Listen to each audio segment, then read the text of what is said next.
Hi everyone, how are you? Welcome to KN George podcast. So today I want us to look at something that is so important.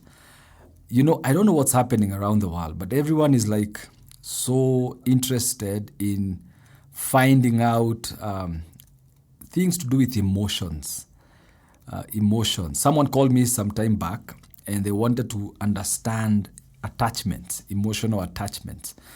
And I thought that, well, it's important for me to discuss this topic, especially on my podcast, so that then many people can re-listen to it. So welcome.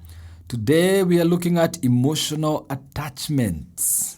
Wow, what a topic. Now, this is the sense, or what we call emotional attachment, is the sense of connection and affection that you may feel for people you are close to. So usually this emotional attachment happens when you are around someone too much or for an extended period of time. You begin to have an attachment. So, and it's important to understand this so that then we are able to understand how do we either overcome it or what kind of attachment do we have. So let me begin by saying that not all emotional attachment is bad. When I was a kid, or not a kid maybe, when I was a teenager, I remember the first time I heard this word. And someone came and said, if you're not careful, you will develop emotional attachment with girls. And that's the first time I heard the word, and I was like, what? What is that even, And so I didn't know what it meant. But then as I grew older, I began to learn, there could be some emotional attachment with some people, with some friends or girls, And as a Christian, I was raised as a man or as a guy to believe that girls are dangerous and we should stay away from them. Okay? Those moments when parents don't really explain what they mean, and also your Sunday school teachers or even pastors don't really explain what they mean when they say run away from girls or run away from the opposite sex. That's what I'm talking about. So emotional attachments, this is a very interesting topic because we have to understand, or my aim today for this podcast is to help you understand the different kind of attachments so that you're able to know, is it a healthy attachment or an unhealthy attachment? This is a fascinating and complex aspect of human experience, the emotional attachment bit. I'm sure that some of you have stories to tell about how you got emotionally attached to someone maybe in your past and you were damaged either emotionally or you damaged someone emotionally. But that is the point that we need to understand today. Emotional attachment helps us survive, especially when we are young. If we are scared, if we are hungry or hurt, we must engage with others who can keep us safe.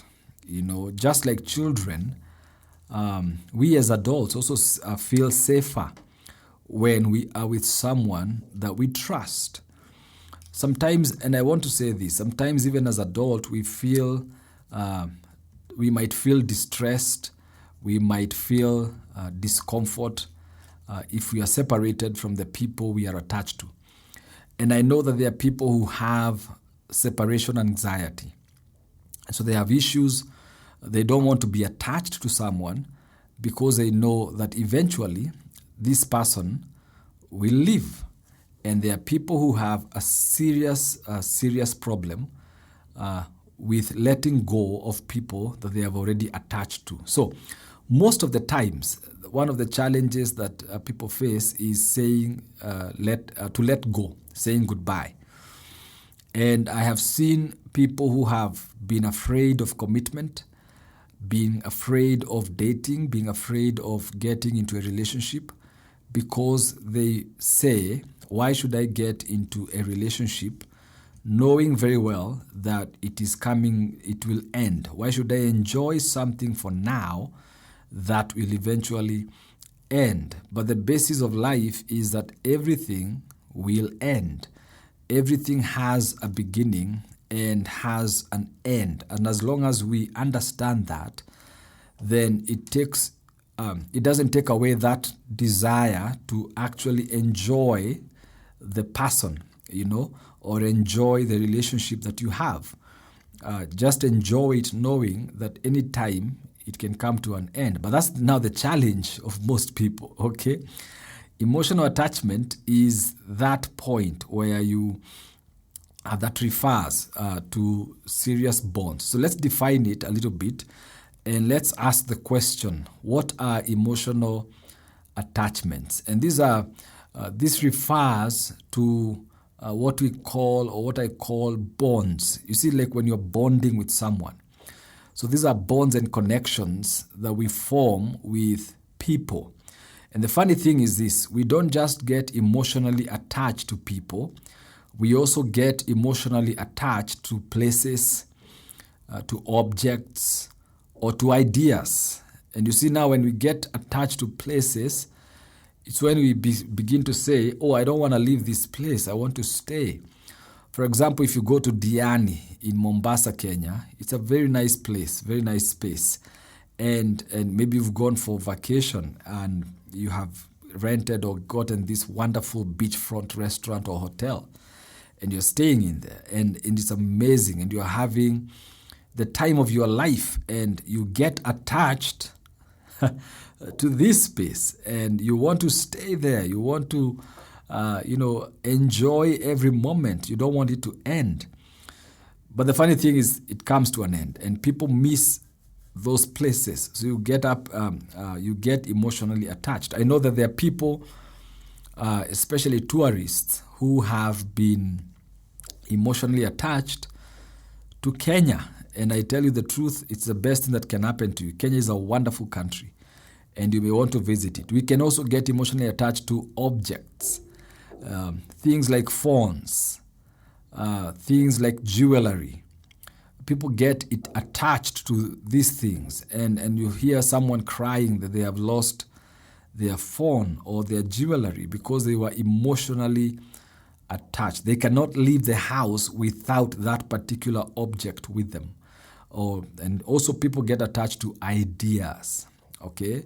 They want to protect the idea. And this thing I heard recently as I was listening to someone about, this guy was talking about Walt Disney, the founder of Disneyland. And one of the most famous quotes, or one thing I love about Walt Disney, is that he said, Disneyland is never complete. In other words, it's always constantly being built.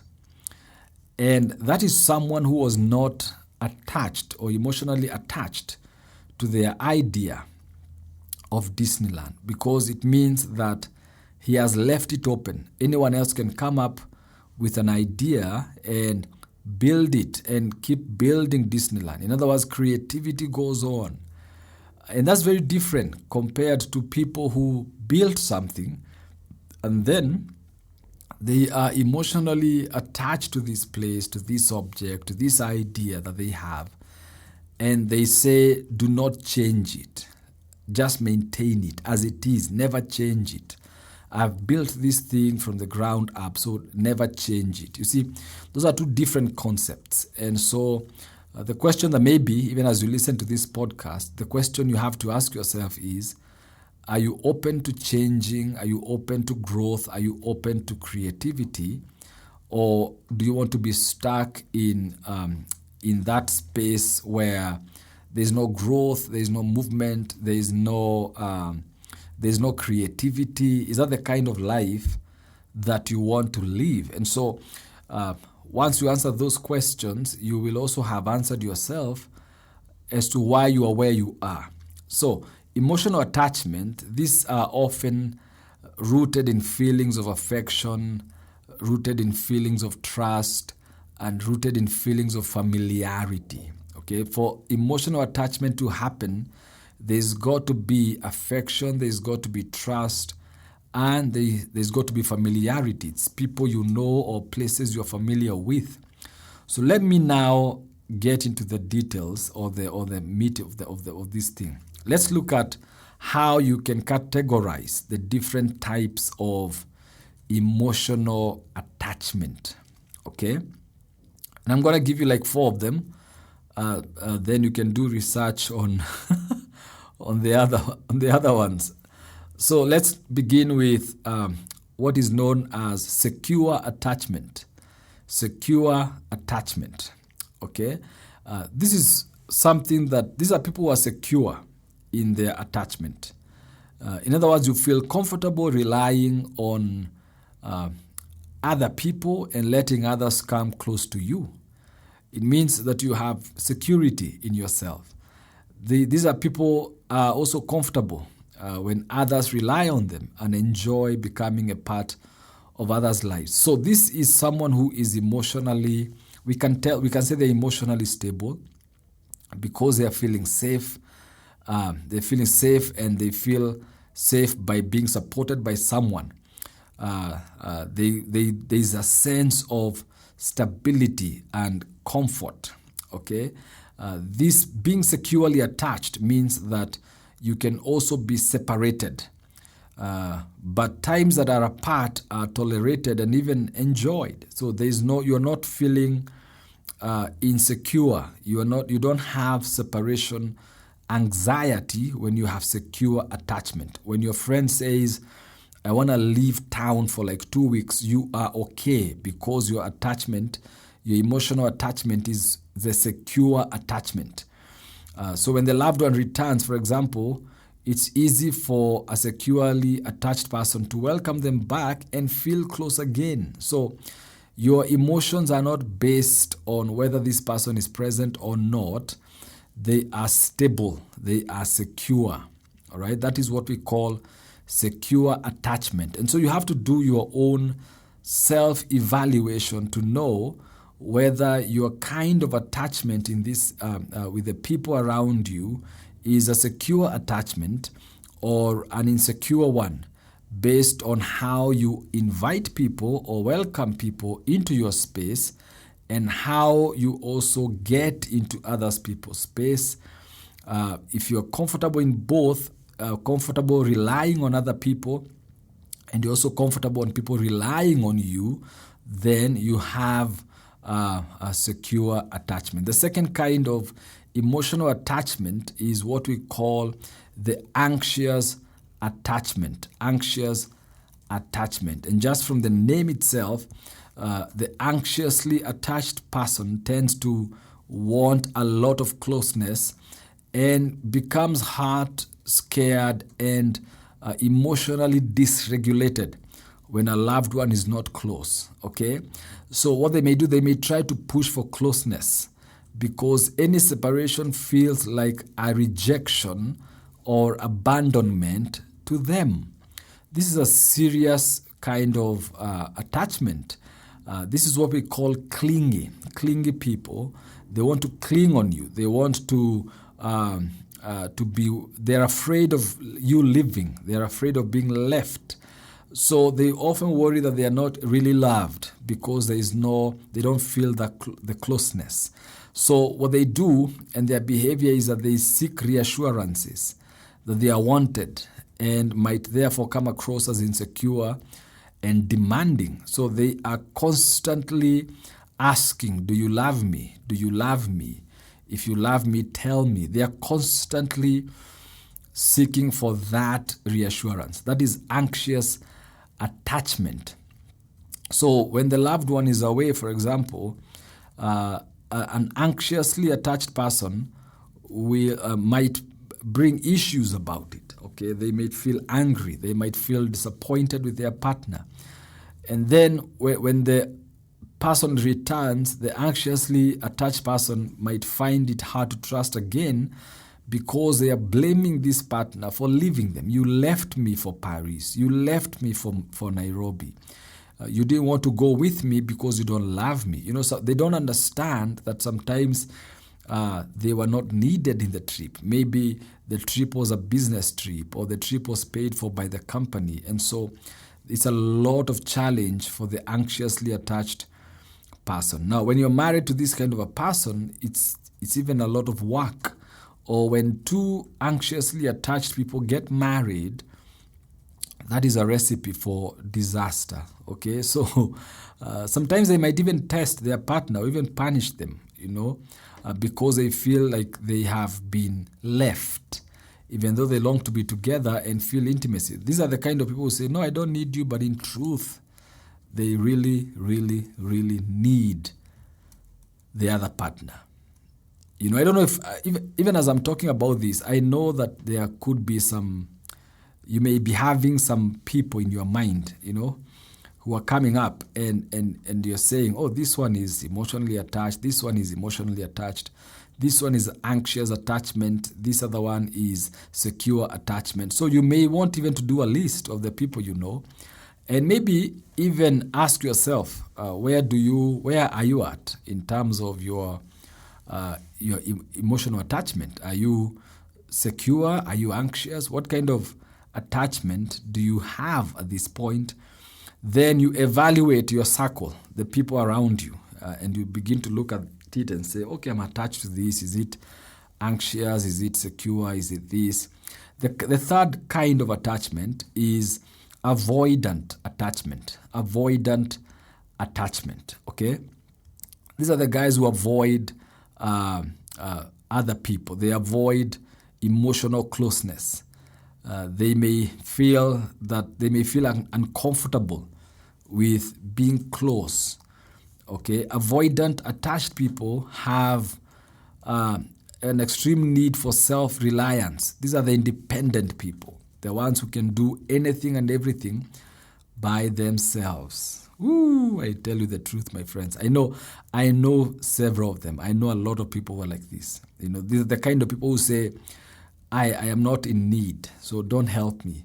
Yet at the same time, they are crying because they are in need. Because the challenge is they feel that depending on others causes them distress. So they might keep their distance or even ignore others. They attempt to create closeness and intimacy, but it might be tough. It is tough for them to meet other people's needs for security and comfort. And when they love someone and this someone pulls away, they might actually feel relieved. Like they avoid emotional burdens. They don't want to. Let me repeat that. They think that being emotionally close to someone will bring them emotional burdens, and so they are trying to avoid that. Okay, and so these are some of the things that you have to look around for. People who are constantly independent. Now, that doesn't mean that you go around asking people for money or whatever. No. But basically what it means is that you are probably, if you do that, you are probably not an emotionally present person. You are suffering from avoidant attachment. Okay? And the fourth one is disorganized attachment. This type is characterized by by conflicting feelings and conflicting interests. Okay, so sometimes they want to be very close, and sometimes they want to push it away. So they are in that disorganized attachment. So a person who is disorganized, whose emotions are disorganized, doesn't really know what they want when they want it. Sometimes they want to be very close to people. Sometimes they want people so far away from them. They want to be very independent. Sometimes they want to reach out, but sometimes they don't want anyone to reach out to them. Okay?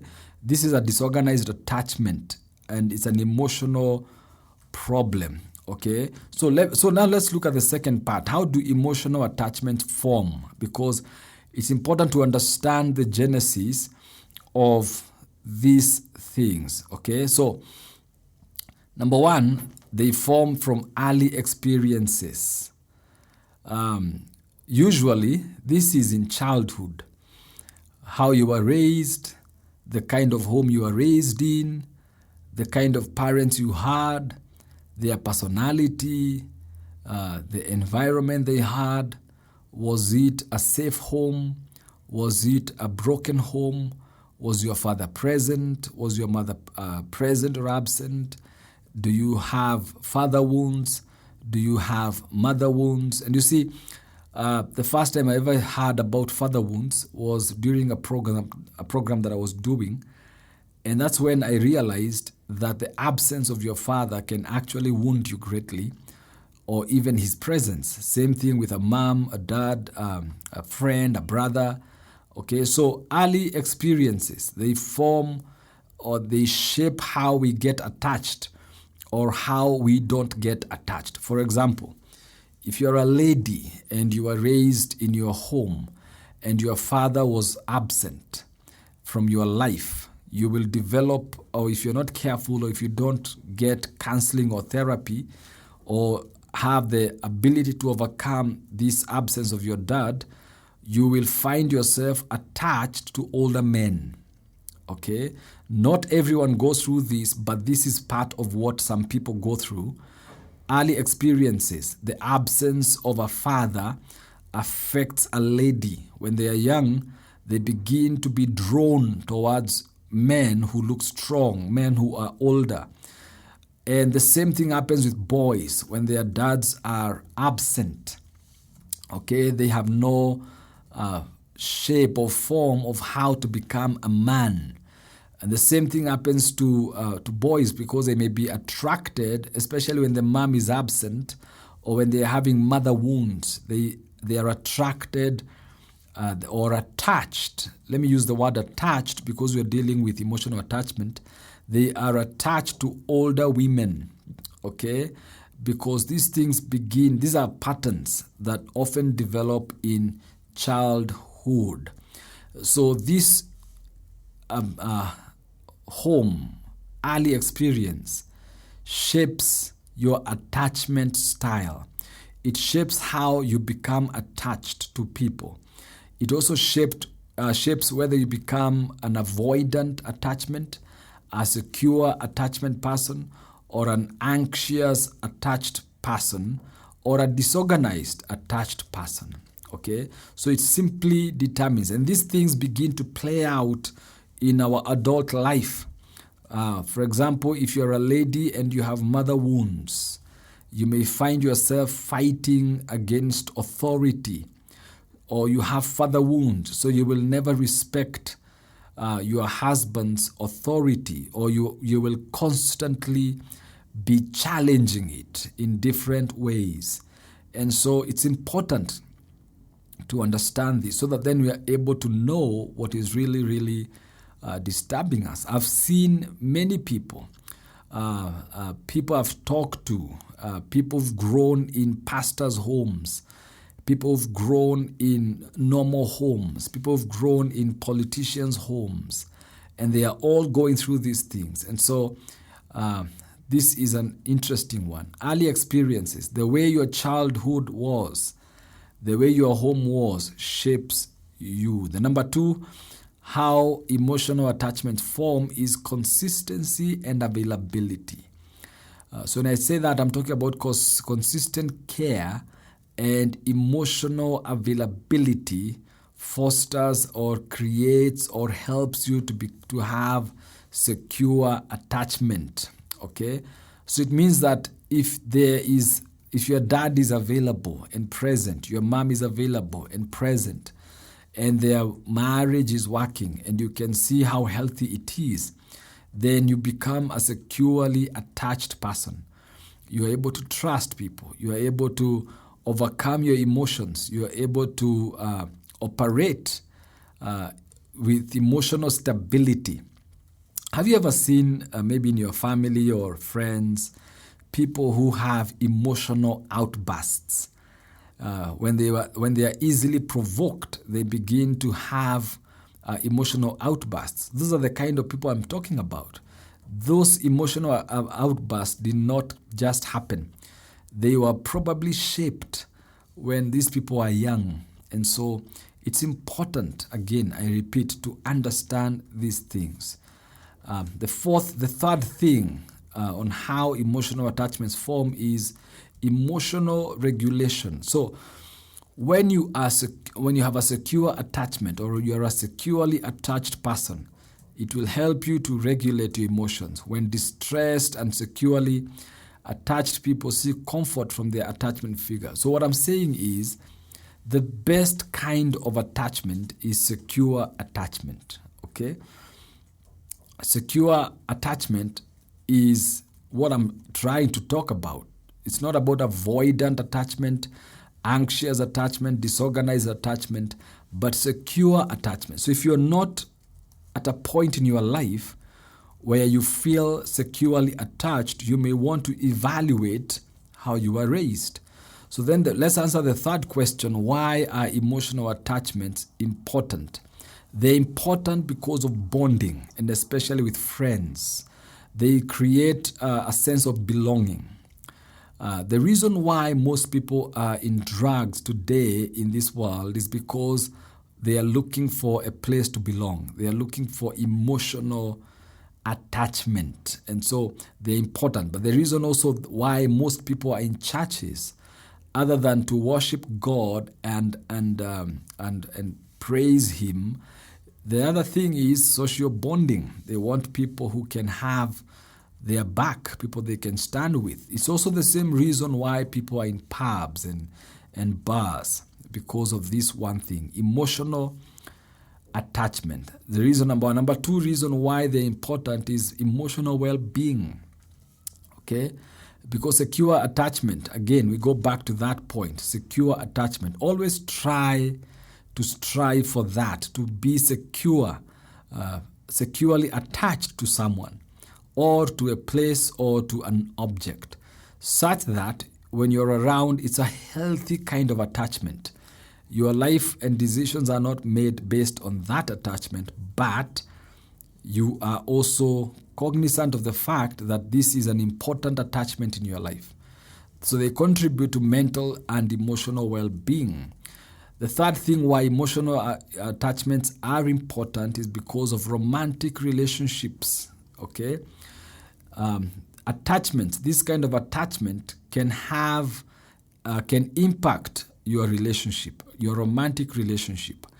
Whether it's avoidant, whether it's anxious, whether it's secure, it directly has an impact. So if you're a disorganized kind of person, you have disorganized attachment, then, and you're in a relationship, or you want to get into a romantic relationship, you've got to deal with that fast, because you will end up hurting someone else.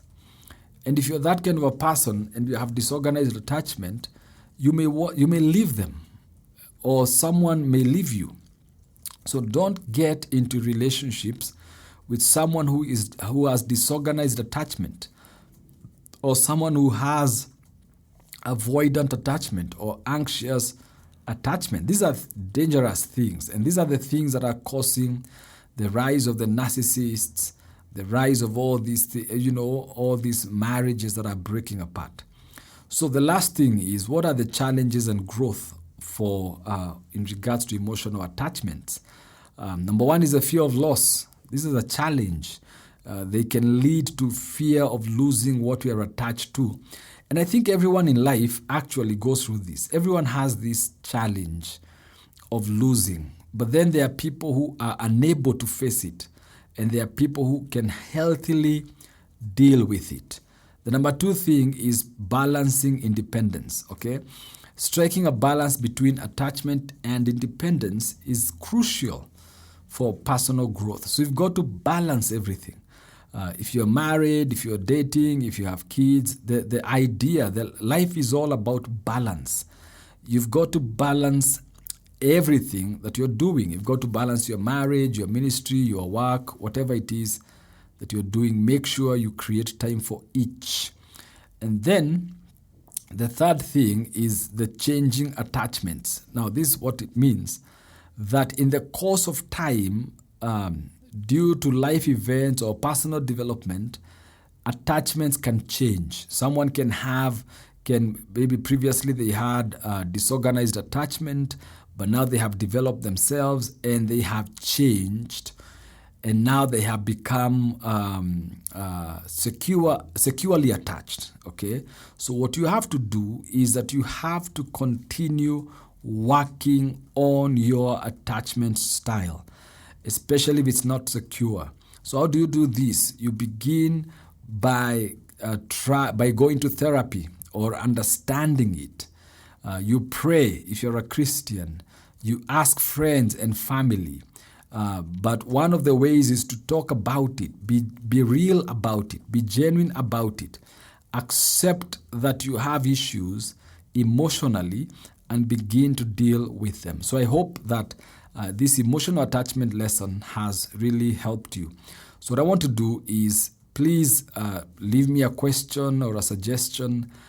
If you're listening to this, I want to know what you're learning. I want to know what you've heard. I want to know whether there is more that we can cover on this. And I also want to know how emotional attachment has shaped your life or impacted your life. Thank you, and God bless you. See you soon again.